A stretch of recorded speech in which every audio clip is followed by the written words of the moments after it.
Hi, I'm Gabrielle Wesley. I'm the Chief Marketing Officer for Mars Wrigley North America, managing all the brands that you know and love like M&M's, Snickers, Skittles, Extra, Twix, and a host of others.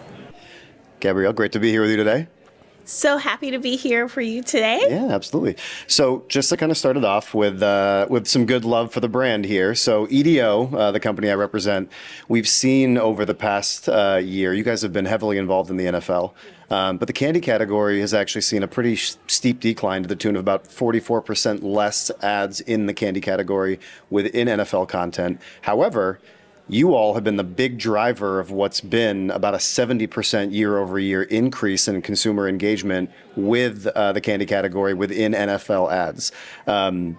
What do you feel like outside of that data, which is obviously live, you're hearing for the first time, what's driven that strategy for you guys, and what success have you seen in the past that drove you all to continue to be such a big participant within that content?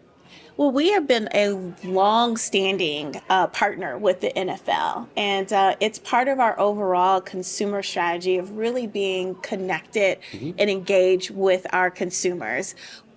We're fans of fans, and so the NFL is, the biggest stage for fandom, and so for us, it's important that we activate within our sports and game day strategy all throughout the year. Yep. So it's not just the big game, it's throughout the entire season. And as we've learned more about consumers, they're so excited about game day. They have their own game day rituals, whether that is wearing their favorite jersey or making their favorite game day food of wings and dips and all those things. But however, we found that many consumers are so focused on those game day rituals that they forget that treat. Yep. And so by the time you get to halftime, you could really use a Snickers. You could really use a sweet treat of a handful of peanut butter M&Ms to finish the game off. And so I'm not surprised that we're seeing that type of lift, because it really triggers after all of those savory foods that you have, that you really want to have something sweet. Yep. Speaking of live sports and just the way in which you decide to deploy, the ads themselves, right? We've talked about programmatic TV for so many years. Last year felt like in the upfronts, it was really kind of the first inflection point towards programmatic, with a lot of big media partners, namely, think about NBC with the Olympics, making more of their inventory available programmatically. But as you think about the future of programmatic TV, what in your eyes has held you back as a brand from maybe fully embracing it? Or as you go into this year's upfronts, how do you feel about the TV landscape as it pertains to executing in that manner? Yeah, I think that programmatic is a standard now. And so what I would love to see is not only the increase of leveraging it, but making it the standard for how you do business and how you do marketing and in media.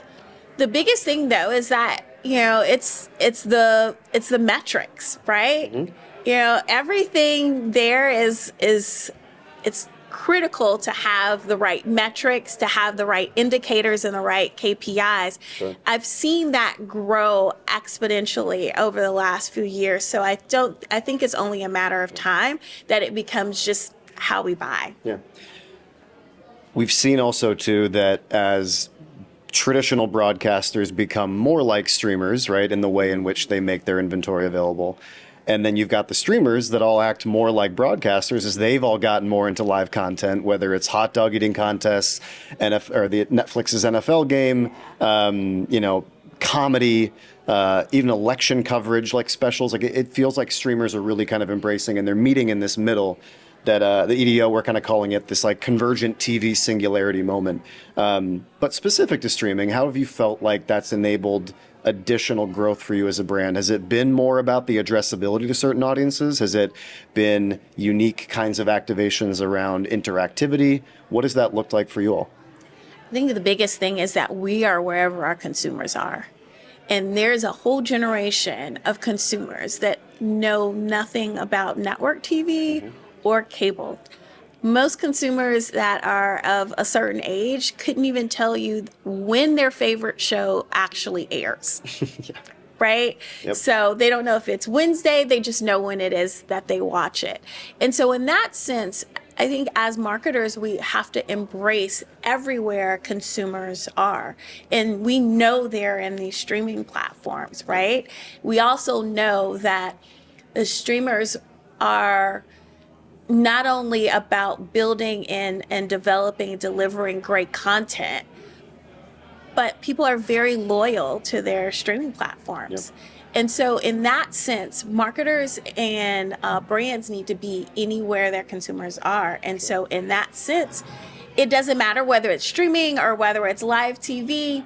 Some people only know streaming, so they're going to get introduced to our brands through that platform. So I'm excited for the expanding of how a lot of the streaming networks are embracing advertising as part of their algorithm. Sure.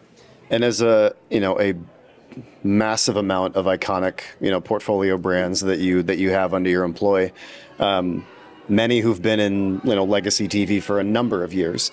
There are so many factors I feel like that can go into decisions around how you activate in linear and streaming. It could be cost, certainly it can be reach.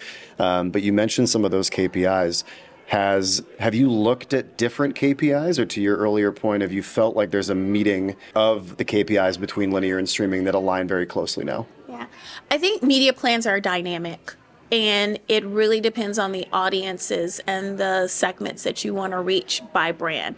I have the fortunate pleasure of having 26 brands in my portfolio, and I can tell you that there are different occasions, there are different consumption moments, and there are different audiences that we're all trying to reach amongst those 26 brands. So for me, it really depends on, who the consumer is that we want to target and where we decide to put our money. But I think you're right. KPIs have to evolve as well. Reach is not enough, because reach to a certain extent is a great metric, but it doesn't necessarily get you a full funnel conversion. Right. And so now you are probably looking at KPIs that are upper, middle, and at the bottom of the funnel. Excellent. So you feel like you've become pretty well-rounded as far as understanding. I mean, ultimately, you're held accountable as a marketer. We all are to, did I move product? Did I get somebody to do something? But it's challenging when media can only be so responsible for consumer behavior, right? There could be, if I show up at my local drugstore and I want to buy, a Snickers bar or a pack of M&Ms, there could be, competition in terms of pricing. There could be, is there supply of that inventory there? Do you feel like you've, within the medium of kind of TV and streaming, felt like there is kind of a behavioral, if you will, type metric that you've aligned most closely to? Or to your point, is it just kind of looking at a big swath of lower, upper, and kind of mid-funnel as a pretty well-versed mix? Yeah, we leverage a consumer ecosystem that media is one portion of. Yep. We also know with the increase of AI, the importance of your own channels become much more important as well. The rise and exponential growth of social, all of those pieces are really important. And so paid only becomes a component of your ecosystem. Whereas I would say in my history as, a marketer, it was the only component. And I think that the percentage of where you're spending your dollars and where you're looking to activate is much more diverse than it was, even 10 years ago. Sure. Excellent.